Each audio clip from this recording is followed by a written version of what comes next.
Alabado sea Jesucristo, por siempre sea alabado. Slava Jesús Cristo, Slava Navike. Hoy, 21 de diciembre, se nos proponen como textos para nuestra reflexión la carta a los Hebreos, capítulo 11, versículos 9 al 7, 17 al 23 y 32 al 40, y el Evangelio de San Mateo, capítulo 1, versículos 1 al 25. Léelos para tener contacto con la palabra de Dios. Nos dice la Escritura: por la fe Abraham vivió como extranjero en la tierra prometida, habitando en carpas, lo mismo que Isaac y Jacob, herederos con él de la misma promesa, porque Abraham esperaba aquella ciudad de sólidos cimientos cuyo arquitecto era Dios y constructor. También por la fe Sara recibió el poder de concebir a pesar de su edad avanzada, porque juzgó digno de fe al que se lo prometía. Por la fe Abraham fue puesto a prueba, presentó a Isaac como de ofrenda. Él ofrecía a su hijo único, al heredero de las promesas, a aquel de quien se había anunciado: de Isaac nacerá la descendencia que llevará tu nombre. Y lo ofreció porque pensaba que Dios tenía poder aún para resucitar a los muertos. Por eso recuperó a su hijo, y esto fue como un símbolo. También por la fe Isaac, en vista de lo que iba a suceder, bendijo a Jacob y a Esaú. Por la fe Jacob, antes de morir, bendijo a cada uno de los hijos de José, mientras se inclinaba apoyado en su bastón. Por la fe José, al fin de su vida, hizo alusión al éxodo de los israelitas y dejó instrucciones acerca de sus restos. Por la fe Moisés, apenas nacido, fue ocultado por sus padres durante 3 meses, porque vieron que el niño era hermoso y no temieron el edicto del rey. ¿Y qué más puedo decir? Me faltaría tiempo para hablar de Gedeón, de Barak, de Samsón, de Jefté, de David, de Samuel y de los profetas. Ellos, gracias a la fe, conquistaron reinos, administraron justicia, alcanzaron el cumplimiento de las promesas, cerraron la fauce de los leones, extinguieron la violencia del fuego, escaparon del filo de la espada. Su debilidad se convirtió en vigor, fueron fuertes en la lucha y rechazaron los ataques de los extranjeros. Hubo mujeres que recobraron con vida a sus muertos. Unos se dejaron torturar renunciando a ser liberados para obtener una mejor resurrección. Otros sufrieron injurias y golpes, cadenas y cárceles, fueron apedreados, destrozados, muertos por la espada. Anduvieron errantes, cubiertos con pieles de ovejas y cabras, desprovistos de todo, oprimidos y maltratados. Ya que el mundo no era digno de ellos, tuvieron que vagar por desiertos y montañas, refugiándose en cuevas y cavernas.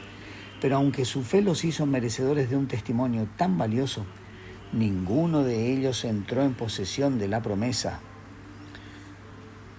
porque Dios nos tenía reservado algo mejor y no quiso que ellos llegaran a la perfección sin nosotros. Dice el Evangelio de hoy: genealogía de Jesucristo, hijo de David, hijo de Abraham. Abraham fue padre de Isaac, Isaac padre de Jacob, Jacob padre de Judá y de sus hermanos. Judá fue padre de Fares y de Sará, y la madre de estos fue Tamar. Fares fue padre de Aarón, Aram fue padre de Aminadab, Aminadab de Naasón, Naasón de Salmón, Salmón fue padre de Booz, y la madre de estos fue Rahab.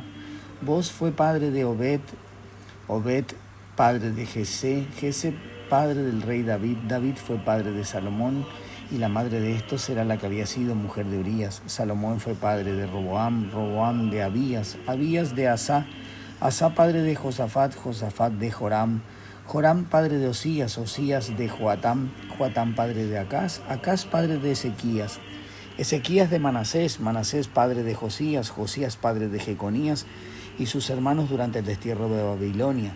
Después del destierro de Babilonia, Jeconías fue padre de Salatiel, Salatiel de Zorobabel, Zorobabel de Abiud, Abiud padre de Eliasim, Eliasim de Azor, Azor de Sadoc, Sadoc padre de Akim, Akim de Eliud, Eliud de Eleazar, Eleazar padre de Matán, Matán de Jacob, Jacob fue padre de José, el esposo de María, del cual nació Jesús, que es llamado Cristo. En total son 14 generaciones desde Abraham hasta David, desde David hasta el destierro de Babilonia, 14 generaciones, y desde el destierro de Babilonia hasta Cristo, 14 generaciones. Este fue el origen de Jesucristo. María, su madre, estaba comprometida con José y cuando todavía no habían vivido juntos, ella concibió un hijo por obra del Espíritu Santo. José, su esposo, que era un hombre justo, no quiso denunciarla públicamente y resolvió abandonarla en secreto. Mientras pensaba esto, el ángel del Señor se le apareció en sueños y le dijo: José, hijo de David, no temas recibir a María por tu esposa, porque lo que ha sido engendrado en ella proviene del Espíritu Santo. Ella dará a luz un hijo, quien pondrás el nombre de Jesús, porque él salvará a su pueblo de todos sus pecados. Todo esto sucedió para que se cumpliera lo que el Señor había anunciado por el profeta. Y la Virgen concebirá a luz y dará a luz un hijo al que pondrán el nombre de Emmanuel, que traducido significa Dios con nosotros.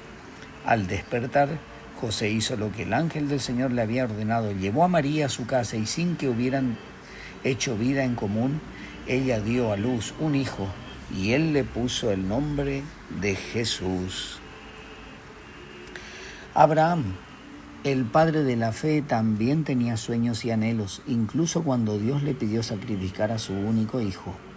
No tuvo miedo, confió y al final que salió todo según la misericordia y la bondad de Dios. Al igual que muchos otros hombres y mujeres de su descendencia, confiaron en Dios y escribieron una historia de fe, una historia de entrega a Dios para hacer su voluntad. Pero como el mismo escritor lo dice, gracias a la fe enfrentaron una vida que no siempre fue ideal, ni mucho menos una vida perfecta. Tampoco fue una vida cómoda, llena de gustos y placeres. El camino de la fe y por la fe representa sacrificio, esfuerzo, entrega, fidelidad y confianza en Dios. De eso se trata la vida de fe hoy también, porque el proyecto de Dios se ejecuta en nuestra vida en la medida que nosotros ejecutamos nuestro proyecto de vida como si fuera voluntad de Dios. Y a pesar de eso, de haber logrado ser ejemplos y modelos de fe, ninguno de ellos tuvo el privilegio de ver cumplido la promesa, ya que todos perecieron antes del nacimiento de Jesús. Tú y yo, en cambio, somos testigos. Tenemos como experiencia para nuestra vida la mismísima promesa de Dios, el Hijo de Dios hecho hombre entre nosotros, aquel que dio su vida en sacrificio por nuestros pecados. ¿Qué más testigos necesitamos? ¿Qué más experiencias de fe nos faltarían? Jesús ya cumplió la promesa de salvarnos, anunció la buena noticia de su palabra y nos dejó un testimonio de fe. Ahora nos toca aceptar y vivir la alegría de saber que somos herederos de una promesa y entraremos en el reino por la misericordia de Dios. Su descendencia es el testimonio de que Jesús no vino al mundo de repente y nada más, pues cada generación representa un proyecto de Dios ejecutado por los hombres para que se cumpliera el tiempo de la llegada del Hijo de Dios. Este es el Evangelio de hoy, que demuestra una historia que se escribe a través de los hombres. ¿Qué historia quieres escribir tú hoy con tu vida? Debes elegir el proyecto de Dios para tu descendencia y escribir también tú una historia de fe, pues tú también estás proyectado por Dios y tu vida también es un proyecto de Dios. La perfección es Jesús y con Él podemos alcanzarla ya en esta vida. Su nacimiento rompió todas las lógicas racionales y su vida fue un testimonio de amor más grande de todos los tiempos y de la historia. Esto quiere decir que es posible vivir la fe en un mundo que ha perdido la razón de la existencia y el sentido mismo de la vida. Que es posible amar y perdonar aunque el mundo hable de violencia, guerras, engaños, traición y venganza. Tú puedes escribir una historia auténtica de amor. El prójimo es tu oportunidad para hacerlo. El nacimiento de Jesús y la Sagrada Familia nos recuerdan el valor de mantener unida a la familia, de celebrar la vida de cada uno de sus miembros y de fortalecer los lazos de perdón, de entrega, fidelidad y amor los unos por los otros. Se acerca la Navidad. Hay que restaurar la paz familiar. La propuesta: actúa hoy fortaleciendo tu fe y construye una historia de vida que sea eterna. El desafío: el tiempo de la reconciliación, del perdón y del amor mutuo ha llegado. Que la luz de la estrella de Belén ilumine tus pasos y tus decisiones. Que tengas hoy una excelente jornada, que Dios te bendiga en el nombre del Padre, y del Hijo, y del Espíritu Santo. Amén. Alabado sea Jesucristo, por siempre sea alabado. Slava Isusu Christu, Slava Naviki.